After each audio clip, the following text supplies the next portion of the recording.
What's up, everybody? Dogma has got to be one of my favorite, all-time favorite movies, because not only is it a great movie in general, Dogma, the Kevin Smith movie, but it's got some really great, profound statements when it comes to life, spirituality.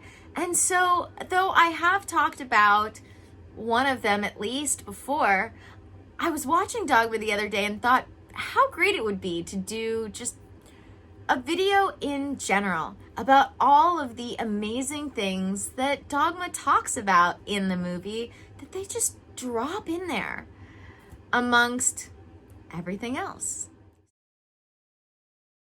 First of all, welcome back to another video. I'm Ann Blackwood, your Silicon Valley Sage Sister, here to bring consciousness to the forefront of your daily life to make life a little kinder and simpler. Now, as I've said, I have talked about at least one of these quotes before. I think I have a whole video on it, if I remember correctly. But I want to get into all of the amazing things that Dogma has to offer when it comes to just these little things that they drop in. And the first one is a great example of that, where in the beginning, Matt Damon's character talks about how all that life is a series of moments. Again, this is going to be another one of those videos where you might see me looking down at my notes from time to time because I want to do this right for you guys. And I took a look. I took a few notes while I was watching it last time. Just for this. Life is a series of moments. And that is what we talk about when we're talking about why it's so important to be mindful in any series of moments you're experiencing in life, but also why you always have an opportunity to pivot or change. So no matter how your life has gone up until now, you always have an opportunity to turn it around. And I'm actually going to be talking about this more specifically in the next video I'm going to do about Amber Heard and Johnny Depp. So I don't want to get too far into that. But what I will say is that all that life is a series of moments. Everything that we understand from now,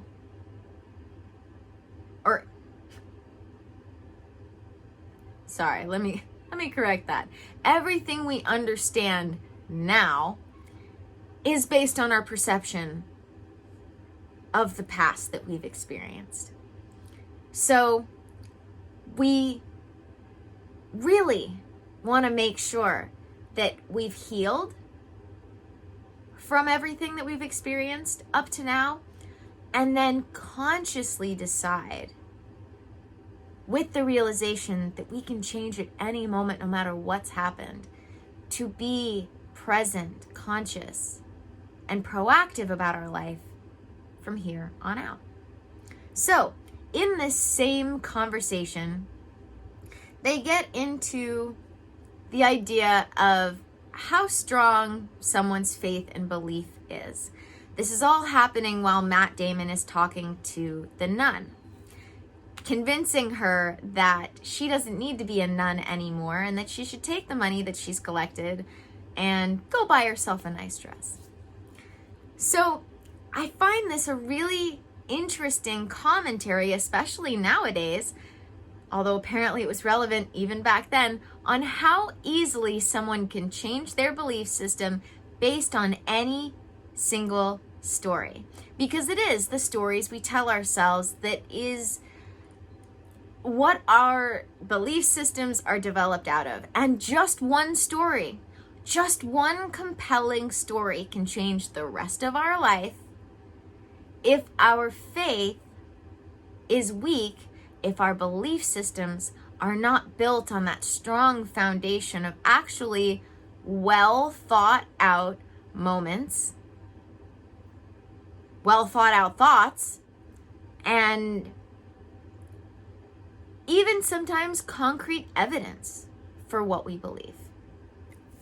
So that's why they assert that it would be so easy for this nun to just go off and buy herself a dress and no longer be a nun, because often the people as I've explained with the Dunning-Kruger effect, that have the most confidence in what they're believing are the ones who actually have the least amount of backing for it, the least amount of knowledge about it. And so that allows us to change on a dime, as one would say, because it's not got a strong foundation.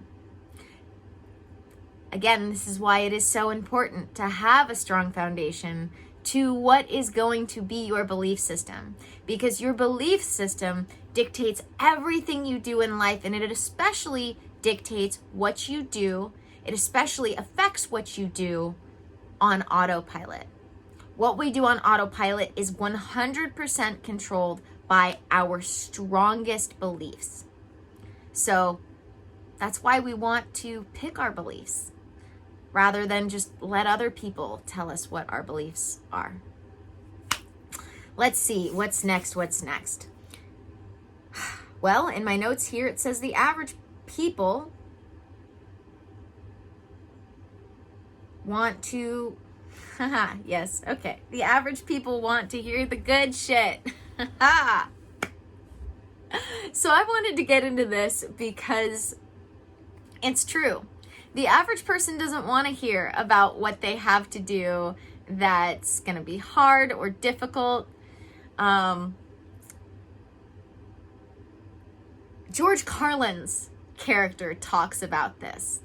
And it's so true. People want to hear about the magical things, about the supernatural things. They don't want to hear that these supernatural things that they thought were supernatural have a scientific basis to them in a way in which it no longer makes it magical. People don't want to hear that most of spirituality, when it comes down to it, is actually a lot of practical mental health healing.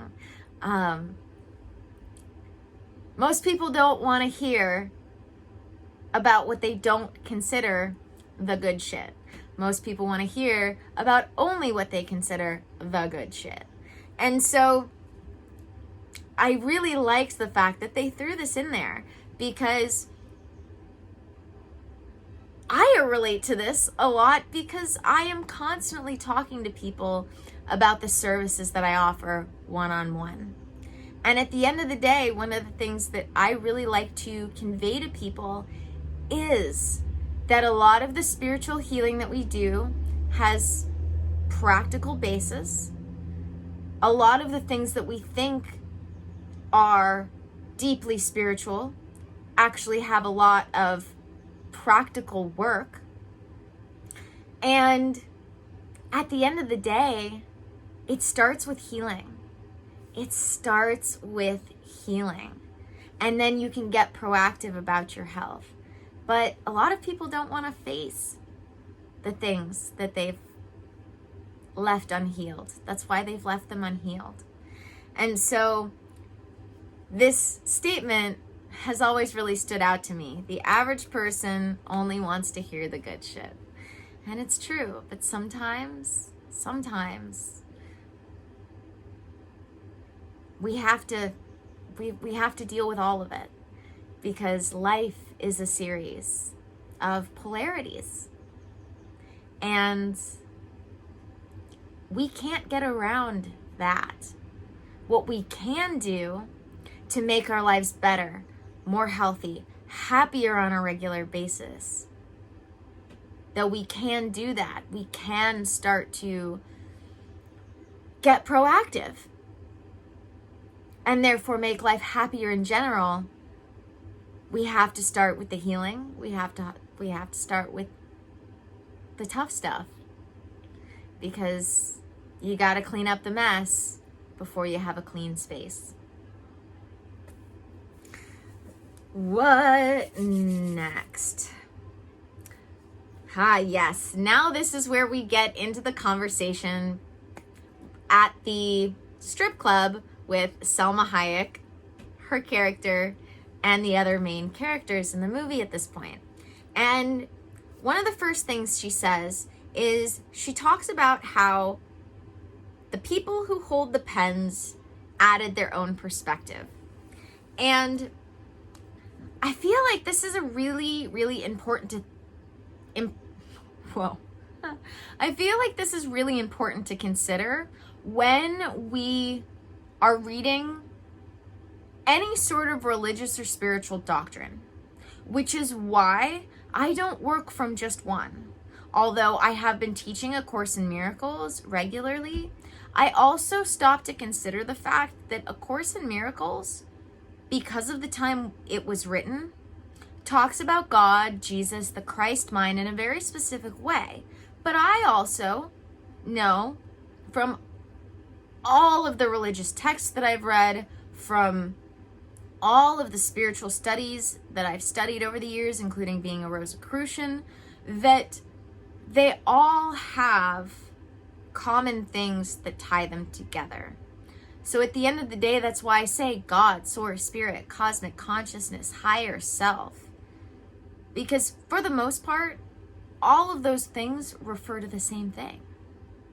So when I'm reading something like A Course in Miracles and they're talking about the Christ mind or God or Jesus, I have specific things that I associate that with on a spiritual level so that I can bring it back to the universal laws of spirituality. So when we're reading things like this, we don't have to hold ourselves to the Christian, for instance, interpretation of God, or anything else for that matter. Like I've talked about before, the Christ mind, the idea that the second coming of Christ isn't going to be an embodied person, but a mindset that we all share in adopting to better existence. What a cool idea. So when she talks about how the people that held the pens added their perspectives, that's something really important to consider for many different reasons. No matter what you're reading, whether it's a religious text or a piece of fiction. So if you're going to develop your belief system off of any particular thing, understanding what that perspective is that that person was holding when they wrote it, because the Bible was written by a human being. We can't get around that. Not only was it written by a human being, but it was edited by many human beings. And the King James Version is the most common version of the Bible you're going to get. So not only was that written by certain human beings, but then it was edited by another human being, and another, and another, and another. And so that's going to become a bad game of telephone really fast, and something we need to take into consideration. Next, treating God like a blessing instead of a burden. This little moment in Dogma where they are sitting at the table and Salma Hayek is talking to Chris Rock and Linda Fiorentino. Linda Fiorentino. When Salma Hayek's characters talk to them, that conversation is full of many gems, and this is another one. Because she's starting to talk about faith in general. And this is going to get into one of the other things I just talked about recently. But she talks about how some people treat God like a burden rather than a blessing. And from the perspective that I work from, where we all have a little piece of God, source, spirit, cosmic consciousness, higher self inside of us, whatever you consider it, that becomes especially important to, when you're working from that perspective, consider the idea of God, source, spirit, cosmic consciousness as a blessing rather than a burden. And I just thought it was an interesting thing to point out, because there are a lot of people who consider their religion, their faith, God, a burden rather than a blessing. And that speaks to mindset in general, and how it is absolutely 100% our mindset that dictates how we see things. And not just how we see things, but how we see things dictates how our life goes. So I want everybody to keep that in mind. The last thing that I want to talk about that happens in this conversation is when she gets into, it's not about what you have faith in, it's that you have faith. And I talked about this in another video that I did not too long ago, because when I say that, I always hear Selma Hayek's voice go, have faith. And that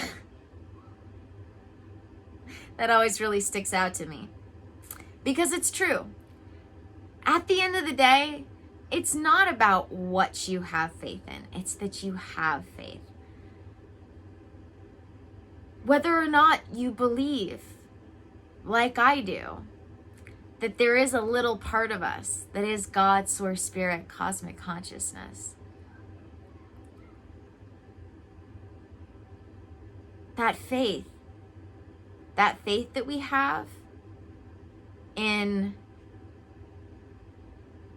anything, even if it's just in ourselves,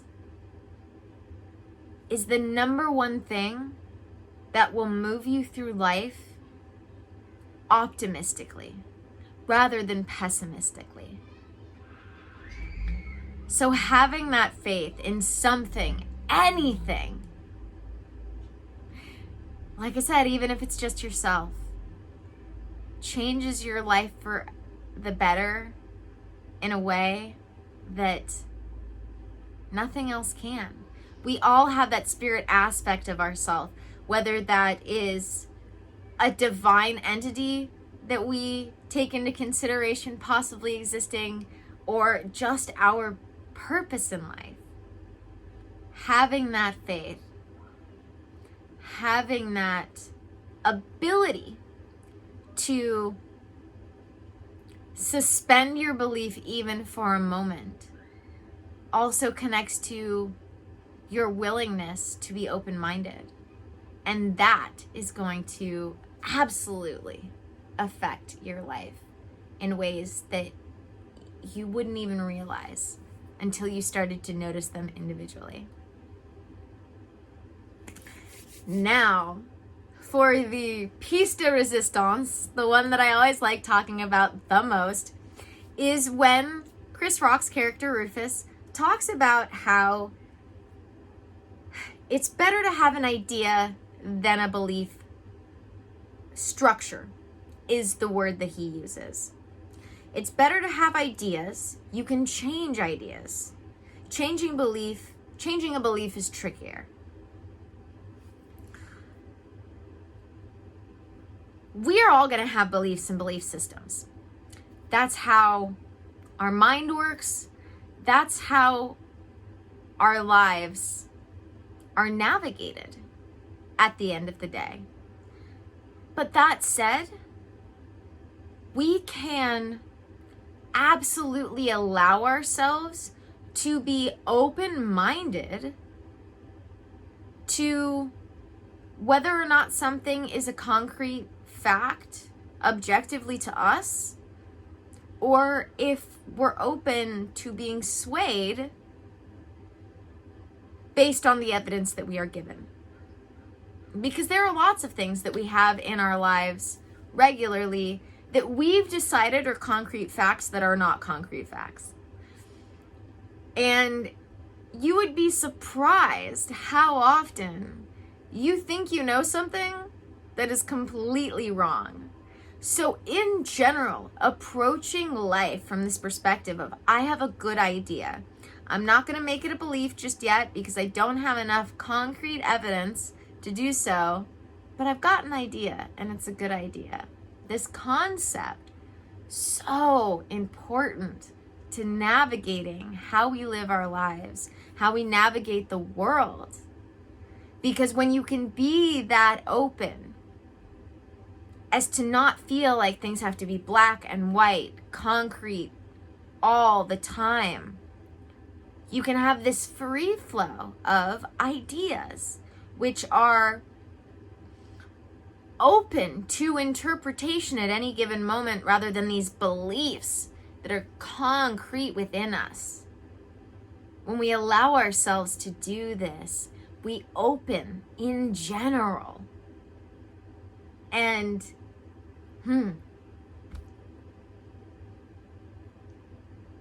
it makes everything. It makes everything in life better. The conversations we have are better. Our mental health is better when we have a good idea rather than a belief, backing how we live our lives. Now, again, that said, there are things that we are going to develop as beliefs, but we want to make sure that if we're going to allow something to concretely develop within us as a strong belief, something that we are certain is true, because, like I said, that dictates our autopilot action.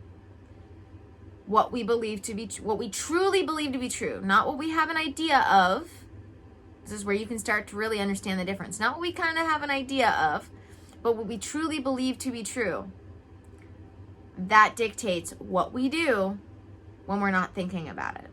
So that's why it's so important to really make sure you have beliefs that you've developed from within, that you've thought about, that you've chewed on, that you've over time gathered evidence for, rather than just believing what you've been told by someone that you thought you could trust.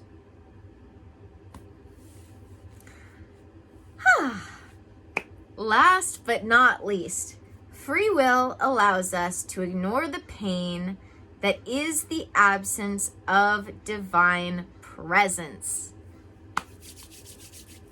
This is a good one. So, towards the end of the movie, maybe about 3/4 of the way through, when Ben Affleck and Matt Damon's characters, Bartleby and Loki, get thrown off the train and they're talking about their plans. I don't want to spoil the movie too much for anybody who hasn't seen it.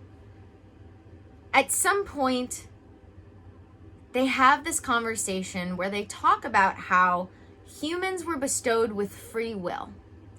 And that allows them, us, to ignore the pain that is the absence of the divine presence. Because they're talking about feeling as angels the absence of the divine presence on earth. And I found this really interesting. And it's last in order of the things that I want to talk about in the movie. But I also wanted to talk about this last because I wanted to leave it with you as something to think about. Now, I personally have noticed that when people lack some sort of spirituality in their life, some sort of openness to believe in the unknown, to wonder, to imagination. I know that didn't grammatically make sense, but you get it.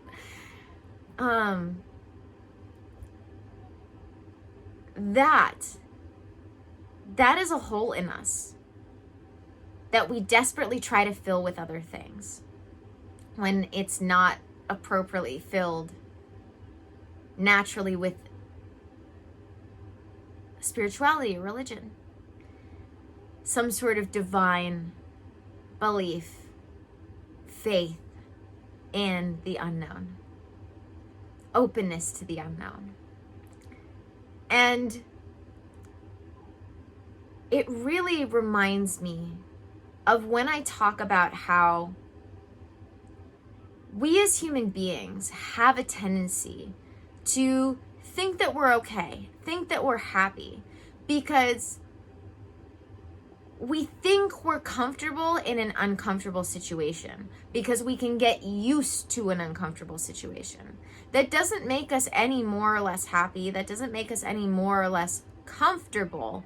Really, what that does is say that we've just gotten used to badness. We've just gotten used to being uncomfortable. And because we have no other comparison of happiness often in those situations, We think that, well, this is better than what I've had before, so I'm going to put up with it. You never have to put up with it. And the deeper you can meet yourself, the better off you are going to be in the world. We are always going to attract what we are. So if you in your life aren't living the way you want to be, if you're not as happy as you could be, which we all can be, I want you to ask yourself, what am I not doing? What am I not doing that I know I need to be doing to make this change for change to happen? Because if you want something to change, you have to change. You have to make changes. You cannot have things sit as they are and expect them to change. You have to do something about them. So I want to invite you to think about, am I really happy? Or have I just gotten used to what I think is comfortable in this uncomfortable situation? And what do I need to do to truly thrive rather than survive? Because we as human beings, we do have free will. And this does allow us to ignore pain that we experience. But that doesn't mean the pain isn't there. What that means is that deep down inside of us, we have that pain that, yeah, we're kind of ignoring for now, but we won't be able to ignore it forever. And then when it does finally come back up, oof, it gets us. It gets us to a degree that it doesn't have to, if we just deal with it from the beginning. This is what I talk about when I talk about ending the cycles of suffering. Because when we experience pain, because pain is inevitable, but the suffering is optional. When we experience that pain in our lives and honor it, heal it right then and there, rather than let it fester under a pile of dirty clothes.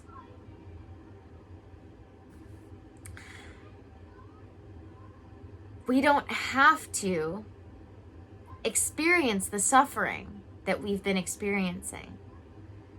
When we address the pain immediately,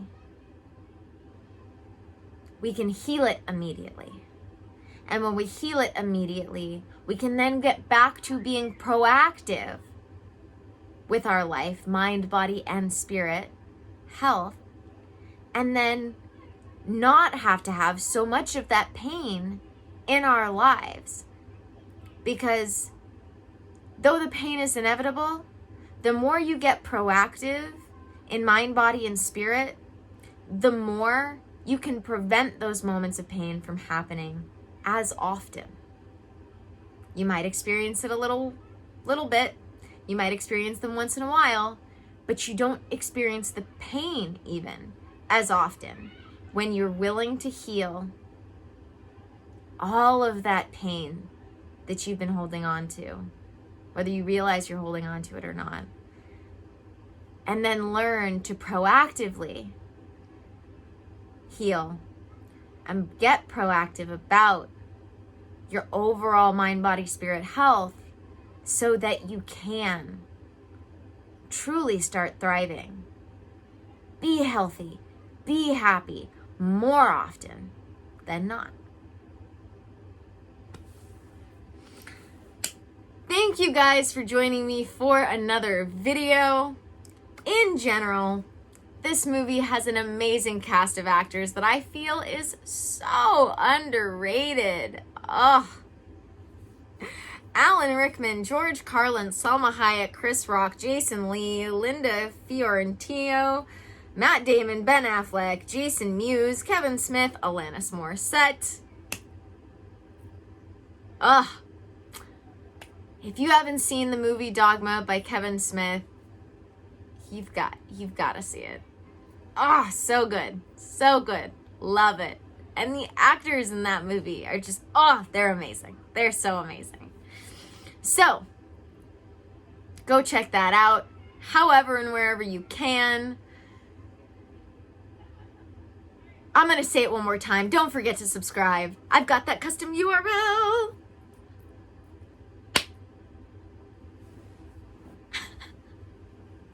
I want to, here at the end, give a big shout out to everybody who is subscribed to me right now. All 100 of you. Oh, thank you so much for being here. Because without you here, none of this would be possible. Or it would be me talking to the camera for the sake of me talking to the camera. But I'm not here to talk to myself to amuse myself. My point and purpose in this life is to help others. I can't imagine doing anything else. I can feel it in my soul that that is my purpose. So thank you for being here. I appreciate you so much. And we've gotten to that 100 subscribers. So I have the custom URL. So now I can tell people to go to youtube.com/balanceblackwood rather than randomly generated blah, blah, blah. Ah! Yes. It's those simple things in life, eh? That make us happy. Anyway, thank you guys for being here so much. I appreciate you. Don't forget to check out the links in the description. That includes working with me one-on-one. I still have 6 spots available right now to work with people one-on-one. If you're ready to heal, grow, expand your consciousness, end those cycles of suffering in your life, and get proactive with your mind, body, and spirit health so that you can start thriving rather than just surviving, I would love to help you with that. You can either just, because I have the 6 spots open right now, sign up for one of my session packages, and then we will get on a free call to customize, personalize that session package that you've signed up for to you, including how often we work together and what we work on. Or if you have any questions, you can email me and or put your questions in the comments here if you feel comfortable doing so. Bunch of other links in the description, including my Patreon, where if you're enjoying my videos here, I know you'll enjoy what I have going on over on Patreon. That includes guided meditations, journal exercises, my intuitive lifestyle course, which is the basics of what I do with my clients one-on-one, and so much more. I have the link to dōTERRA, which is your one-stop shop for replacing all of those synthetic chemicals in your lives with the best natural products, and so many more. So go check out those links in the description. And as always, may the energies you serve you well. And let's keep making our way through.